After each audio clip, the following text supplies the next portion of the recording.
Welcome to our Timoney Leader Series. My name is Ronan O'Farrell. I'm CEO of the Timoney Leadership Institute, and you're very welcome to our interview this week with Susanna Cawley, a great friend and somebody I have loads of admiration for. So I feel privileged to have this opportunity to have you, Susanna, on our webinar today. Susanna is a lawyer by training, but she's also very much an entrepreneur. And while she worked in commercial law for about 13 years in Dublin, she took the leap along with her husband, Andrew Coonan, to build a legal practice in Naas, achieving her wish to combine family and work life in a more healthy fashion. She's managing partner of a growing practice that covers a broad range of legal areas and also advises a number of boards in both the commercial and charity sector, with particular reference to the area of governance. And we in Timoney have indeed benefited greatly from her expertise in this area. Susanna also did the Timoney Advanced Leadership Programme in 2015 and is a frequent attendee at our alumni masterclasses. And she's a key person in developing and supporting the Timoney Women in Business events that we organise both here in Ireland and in IESE Business School out in Barcelona. So, Susanna, you chose our title for today's conversation, Converting Adversity to Fuel, which I suspect is an aspiration that resonates with a lot of our listeners. We've all had to face quite a headwind this year, but you faced a hurricane, and we'll go into that in a bit of detail, but maybe you could give us a bird's eye view first of how the year has gone. Well, January started off very calm in terms of the hurricane. The hurricane commenced, Ronan, for me in the second part of February. Early part of February, I was lucky enough to go with the Women in Business group to a fantastic conference in IESE, which was absolutely brilliant, and no one in the world, nor did I personally, expect what was about to happen. And a couple of weeks later, I got back and was told that I had to face open heart surgery. So that was huge, to say the least. And then I got through that somehow, and we might talk about that later. But the year went on, and then COVID came. So again, convalescing from surgery like that during COVID is nothing short of terrifying. And then luckily enough to get strong and well again, and an opportunity arose for a business merger that we felt would really enhance our business. But the timing suited the other party for it to happen sooner rather than later. So we had to just grasp the nettle, and that's what we did. And thankfully, here I am, and it's almost December. Amazing. Well, it's just hard to imagine how you would have felt facing into open heart surgery. But I suspect it made a lot of other leadership worries look small by comparison. But what was going through your mind as you faced into it there the day you went into hospital? Well, I mean, I suppose my first reaction when the consultant, my husband, was with me, told us what had to happen. I told him I didn't have time for open heart surgery. I was way too busy. I was, running a practice. I had all these things to do. So we visited the surgeon on the Friday, and he had wanted me to come in on the Monday. And anyway, I finally persuaded him to give me 2 weeks to get ready. And those 2 weeks were very difficult, because both from a personal point of view and a business point of view, believe it or not, I didn't even have a will, which of course I give out to other people for. Really makes you think, gosh, here I am at the stage I'm at, and a family and everything. So, and with the business, probably through lack of delegation on my part, I was possibly doing a bit too much, and I needed to do an emergency delegation in that 2 weeks. And due to absolutely incredible staff, and obviously my husband, who I'm in partnership with in business as well, we managed to get things sorted here, and off I went for my big day. For the big day. And what was it like sitting there or lying there waiting for it all to happen? Oh, well, gosh, the night before is, you know, is absolutely extraordinary. You know, you're there on your own, and obviously, and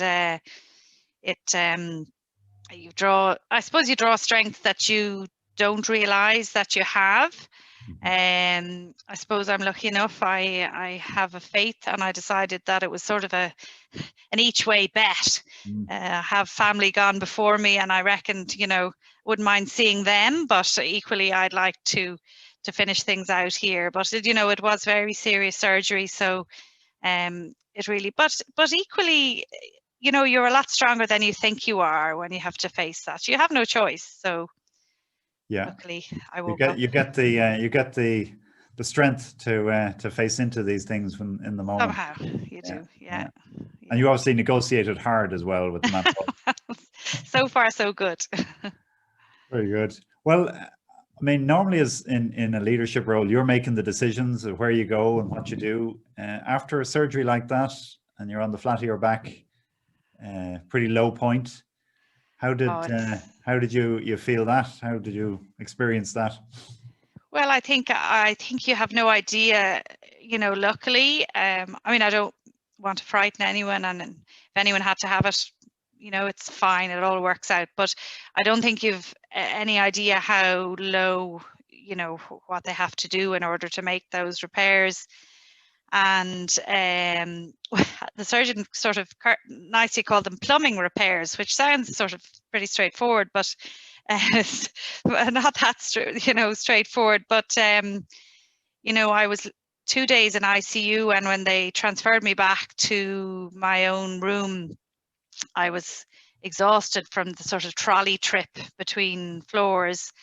And, you know, you still have a lot of wires and tubes and everything. And, you know, so they lift you onto the bed and then off they go. And a nice lady from the catering staff appeared with tea and toast. So at this stage, I wouldn't have had anything like that for 4 days, probably. So I'm looking at this trolley with tea and toast. It's like, I can't explain the, you know, the excitement. But first of all, I couldn't sit up. So, you know, you don't realize how far you have to go. And then I realized even if I did manage to get myself more upright, I wouldn't have had the strength to lift the cup. So, you know, you've a long road ahead of you when you're over the euphoria of surviving the surgery, and then you realize, oh, Susanna, this ain't no party. You know, a lot to be done. Yeah. And now you obviously made really good progress. I mean, you're well back up on your feet and everything, moving around. But how did you? What can you remember? Well, you're so grateful. You know, you really are so grateful for the things that you do take for. It sounds really cliched, but you know, literally the sun rising. You know, things that I would have been, you know, far too busy to really enjoy. And so, like, every small step that you make is huge, and you decide, I'm going to do X and I'm going to do Y. And I had all sorts of plans for swimming in warm seas. I haven't done anything but swim in the Irish Sea, but again, that's a new hobby for me, and not at the moment because obviously we're in lockdown in Kildare, but when we could go between counties. I also took up golf, which is not gone as well as I hope, but that's a work in progress. And watch out golfers in Kildare. And I've gone, I suppose, from, you know, making it as far as the gate of my house, which in itself was a huge you know, effort, to, you know, I'm walking a good 7-8 kilometers a day, and I'm running on the treadmill, which I haven't done for many years. So yeah, I'm doing great. Brilliant. Thank God. Fantastic recovery. Yeah. And going beyond from where you were, which is incredible. Yeah. And how have you celebrated those small wins? Oh, well, I mean, It's with family, it's again this whole misery of COVID. It was such a worry for them as well, and um, they were worried that I would pick it up, and except that my surgeon tells me I now have the heart of a 25-year-old. So, but in those early weeks, you're very vulnerable to infection and all of that. yeah.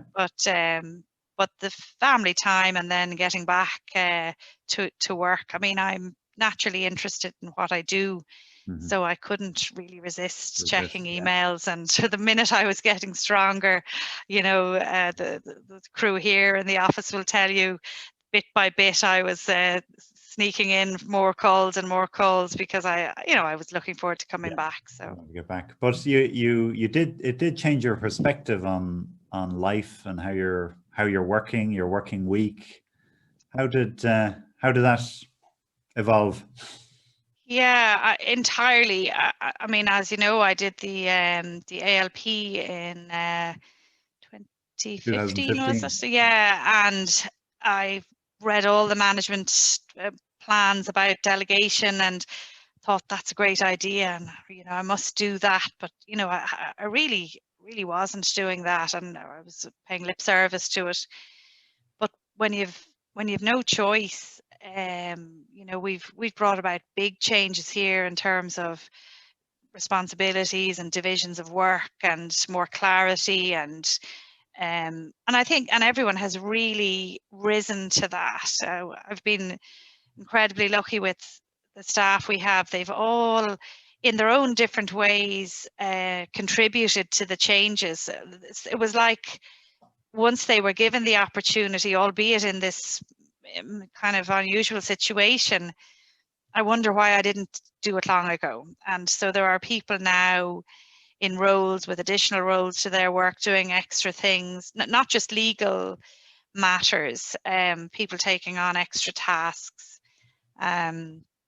So it's been such a learning curve, and I'm determined to keep learning and to keep this up, I hope. Very good. Yeah. And so you did learn sort of more about your team as a result in that process of delegating, that you could not only could you delegate, but you uncovered other talents that you Yes, didn't know were there. absolutely. Yeah. And also I think COVID, and I think a lot of people have experienced this, that you suddenly find yourself on Zoom inside someone's kitchen. They have a dog on their lap or a child on their lap, and you see them differently. And it's really positive. It's really good. And also for, we've all had funny moments where, like that, you're trying to have a serious meeting and a little kid comes peeping up behind and it's just there's more humanity. Everyone's in this together, and albeit there's been highs and lows, don't get me wrong, it's not all a bed of roses, but I just think there's the combination of my illness and what's happened with COVID has really brought out the best in people here anyway. Yeah. Hopefully it continues. Very good. And it has been, as you're mentioning there, the pandemic hitting at the same time. You're out of action, limit to what you can do, and different way of working. And I suppose the legal world wouldn't be well placed for remote working generally, I figure, with all the paper and so forth. But how have you learned to, in terms of leadership, to manage remote working in all of this environment? Has it gone well for you? Yes, it has. I mean, I found it really hard when I came back at first, because after you've been through an illness like I was through, your concentration is the thing that probably takes longest to really get back to where it was. So you think you're physically better. So I found, reading documentation online more difficult because of the age bracket I fall within. But now, in a very short period of time, it's a great ecological saving, because I don't think there'll be anything like the printing in our office that there used to be, because now we just, of course, always the printer at home has run out of ink and it won't work and it's stuck, and the usual. So it has just, you had to adapt. We're very lucky. We're served well by a good IT company, a local company here in Naas, and they're very supportive. And you know, any problems we've had, we've ironed out so far. So yeah.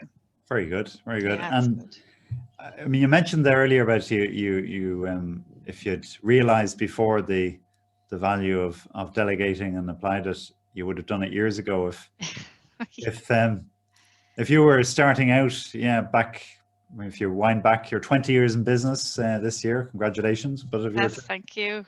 Wind back to those first few years, and when, do you think you could have delegated back then? Oh yes, gosh, if people listen to anything in this, it's don't do what I did. It wears you out, possibly wore my heart out. And you know, there's people that are only dying to help if you create the frameworks for them to flourish within, if you know what I mean. Yes. And I was too black and white thinking, well, they have to do X or Y and that's their job. But you know, it's been a great learning curve that way, that you can develop. Yeah, develop them as well. And is it, I mean, what kind of frameworks do you think there in terms of delegating and sharing responsibility? What practical things would you recommend if you were talking to a young entrepreneur starting out? Yeah, well, my dad, who's actually nearly 92 and you know, managed a large practice in his day, and he always had this phrase of, you know, how do you eat an elephant, which doesn't sound great really, but the phrase really comes to mind in that regard, because it's breaking down each section of what you're doing and creating a responsible person and a reporting system. And I don't think traditionally in law that was the way things were done. And so it's more participative, I think, now. And also we've had, with the merger of the different firms, we've had different staff with different ways of doing things, and that has had its challenges. But if you create a clear pathway that, you know, this is the way we like to do things, and be very clear about it from the beginning, everyone thrives on that as a result. Yeah. You know? Yeah, very good. And this has meant you've been able to move to one of your long-term goals, which was a 4-day week. Yeah, exactly. Yeah. I've been talking about this for, I think it's 23 years. Wow. Wow. And actually, when I went back to work at first after being ill, I don't know who I was even afraid of, myself, to say, no, hang on, this life is I know more than anyone, life is way too short, and Friday's going to be a me day. And if that means going to the park or doing some mundane domestic chore or whatever it is, reading a book, going for a swim, but I had to be hard on myself about that, and also on the people around me, because I was possibly too available on the mobile, and even, you know, with clients, you know, I now say I don't work on a Friday, and they all laugh. They think I'm joking. No, actually, no, I don't.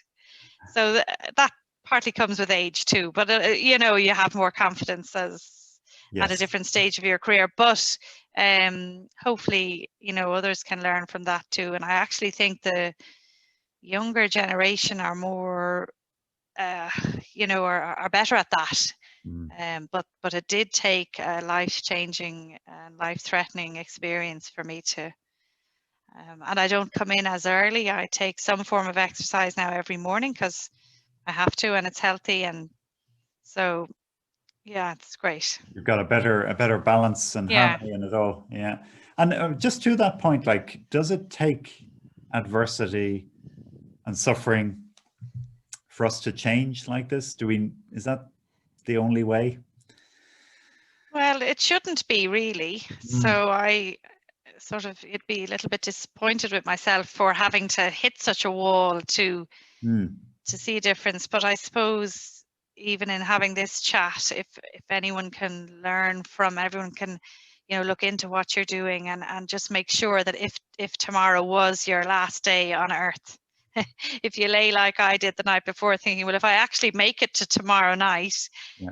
you know, it's not going to be in the office 24/7. So, Great but I advice. suppose it's hard to project that feeling, but it's true, you know. Yeah. And I suppose another angle on it is that, and you've demonstrated it in what you've been through, that in facing, you know, if you do suffer and experience adversity, well, you can come out even better out at the other end. Sure, it didn't look like that when you were going into it, but no, it didn't. Yeah. So how are you finding that 5th day now? Is it it's good as you'd hoped? It's like Christmas every Friday, you know, and it really is now. And I hope that doesn't wear off. You know, I feel sort of on the mitch from school. You know, it's this kind of treat. So now I do fill it with kind of boring stuff too, like he has the shopping and things like that. But even to have the time and the headspace, and not to be trying to fit all of that in and juggle. And I've done that for so long, and you know, being a working mum, and you're trying to sort of juggle so many balls. So it's great to be able to. If you had advice for other working moms, what would you say at this point, from what you've experienced?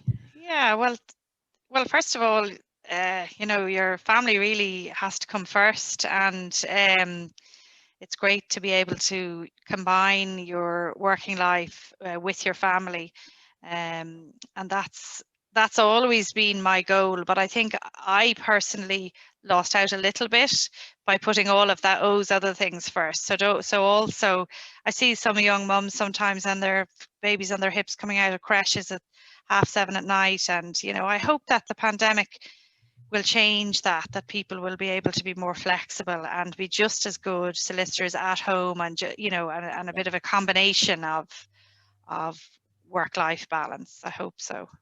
Very good. Well, as you say, like the pandemic has shook things up as well for the whole working experience, and you've clearly taken advantage of it to good effect. Has anything else been a learning from the pandemic experience so far for you and the business?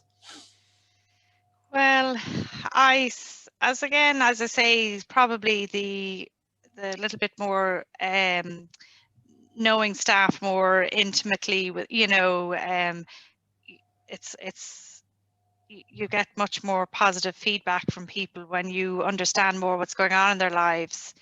And maybe heretofore I would have thought, well, I better not pry about their family or their kids too much, because, you know, maybe that, you know, whereas now there's just I've had such support from them as well. Yeah. I mean, they've seen me at my lowest, and you know, really, I think I've just really learned, really gained so much from that. You know? Yeah. And clearly, I mean, to go on to the third element there of this year for you, big thing of growing your business. I know over the past 18 months you've had a merger with 2 other practices, but here in the middle of COVID and all that was going on, you took on a third. You like challenges, clearly, Susanna. Oh my goodness, yeah, that was it was just, you know, the timing was sort of crazy, but also it was this sort of confluence of events that, because other work was quiet, you know, we actually had the opportunity to do fairly quickly, to pivot quickly, if I can use the term that everyone's using at the moment. And this opportunity was, you know, was too good to pass up, really. And and we had more time because other work was quieter. But and again, the staff we had, because there's, as you know, with legal business, there's a lot of files and a lot of lifting, but we were very lucky that the guy we merged with was terribly organized, and his staff were so organized, it was pretty seamless. But it's still big. There's a lot of governance around it. There's, you know, a lot of explaining to clients and comforting them, and hopefully you know, reassuring them that you can do the job as good as well, or and with the other party. So yeah, and because I suppose it was our third time doing it, we kind of the score. Yeah, yeah. So, And if you step back out from it, where did the original idea come from for yeah, well, that was way of one. growing? Yeah, that was one day sitting in the K Club listening to, and I just can't quite remember which lecture it was. It was while doing the ALP, and one of the lecturers was giving a brilliant case study in relation to some type of food company. I think it might have been bread or cakes or something, and the byproducts of those, both the ingredients and the packaging or whatever, this company bought other related companies, and it really added, it made sense. This collaboration made sense. And I thought, I actually sort of a light bulb moment, and I thought, I wonder, could you apply that to professional services? And you know, it really does add huge economies of scale, and in terms of you know, organization, computerization, you know, style of work, and that. So it has really worked for us, thankfully. Yeah, so far anyway. Very good. What have the highs of the experience been so far? Yeah, well, the highs is really it's amazing how the same thing can be done sort of 7 different ways. And that's quite enlightening at my stage to be, you know, seeing the methodology that other people use. And some of that we've taken on board, and some, you know, isn't suitable for our size and that. And meeting new people, new clients, other geographical areas, um, new business. It's very exciting to meet all these new people, and in general, we've been very lucky. So Fantastic. that's gone And that well. whole thing of pulling together different groups from different companies and creating a new culture, has that been Yeah. a really challenging or an enjoyable experience so far, or how has it gone? Well, if I can give you a real lawyer's answer, a bit of both, because yeah, of course there have been challenges, but I'd say on balance, the energy created by it and the kind of excitement among, you know, among our staff of the different style of client, the different style of work, it really does shake up what you do in a different way. Obviously, there are some, and again, particularly in our profession, some people, they like to work with a certain method, and they don't really want you to be saying, well, actually, you know, this is the way we do it here. So that, you know, we've had a few little moments there, but nothing insurmountable. Um, and again, I think now that I've done it a few times, I have the confidence to just, you know, understand that there are a few bumps along the way sometimes. And one of the Timoney alumni, I met him very early one morning. I was getting coffee, he was getting coffee, we were both going to work, and the coordination of the whole thing, I was a bit under the weather with it. You know, I think, God, I can't coordinate everyone. And he recommended to me this book, Who Moved My Cheese. So I have to thank Barry for that. And it's a little sort of you know, business fable, but Yeah, it's a great book. it's a great little thing, because it makes you realize as well, some people, they find change difficult, and you have to tolerate that, obviously, but you know, just say, well, this is the way forward, and that has worked well, you know. Great, right. Well, you mentioned you did the ALP back in 2015, which reminds me of, must be time now for a refresher of some sort.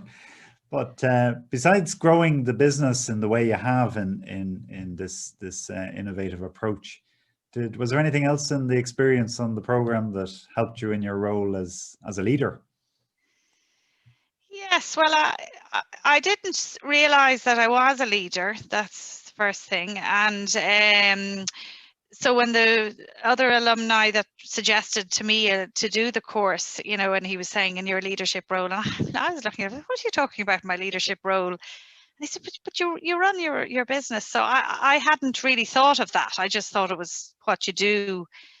And what I found amazing about the course was that I then suddenly had all these other people in totally different businesses, like doing, but with exactly the same issues, whether they're financial or HR or, you know, whatever is the particular, you know, matter to discuss. And I just found it extraordinary that the support of knowing actually there's nothing different about anything that we're doing than any other business, except somebody else might be selling a widget and we're selling a professional service. And so that was really great. It gave me great confidence. And then the support of our own class, you know, the alumni of 2015, and I've particular contact with 3 or 4 from that class who, you know, you naturally gravitate towards people that you get on well with, and it's just such a resource to be able to ring someone up without any worry, you know, that they kind of think you're kind of crazy, or maybe they do think I'm crazy, but they still take the call. But anyway, you know, to be able to bounce things off people without any worry that they might breach any confidence, that's huge. You know? Yeah, so confidence building and also great confidence between your peer leaders. Yeah. How important is continuous learning for you? Oh, it's so there's so many things I want to learn, and then of course now with, you know, when you step back a little bit, there's other things I'd like to learn that are not business related as well, more in the arts area, but I'll have a lot of learning to do over the next while. But I'd love to go on with maybe do the course in IESE next year when things settle down a little bit with COVID. I suppose I have to watch my own health as well at the moment. But I'd really love to do that, and something with an I'd also like to do exposure. Yeah. Very good. Well, it's really impressive to see how you've bounced back this year at both a personal and professional kind of level, and you know, facing the adversity that you had, and changing your working week, your leadership style. It's been a fairly busy year in a year that was upturned by other events too.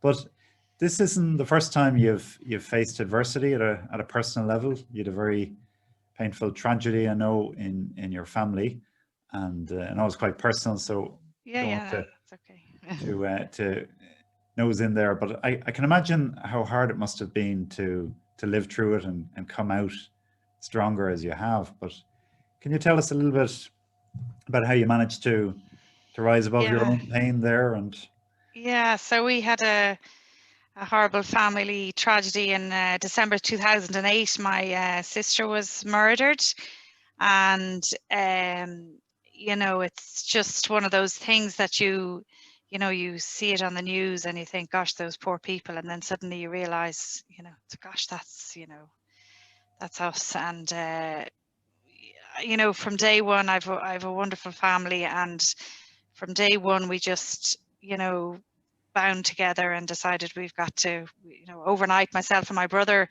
became guardians of her daughter, and you know, we had to make things, we couldn't make things right, but we had to do absolutely everything we could to try and somehow make up for the situation. So so we found ourselves, in order to do that, kind of accidental tourists in succession law in Ireland in order to secure her future.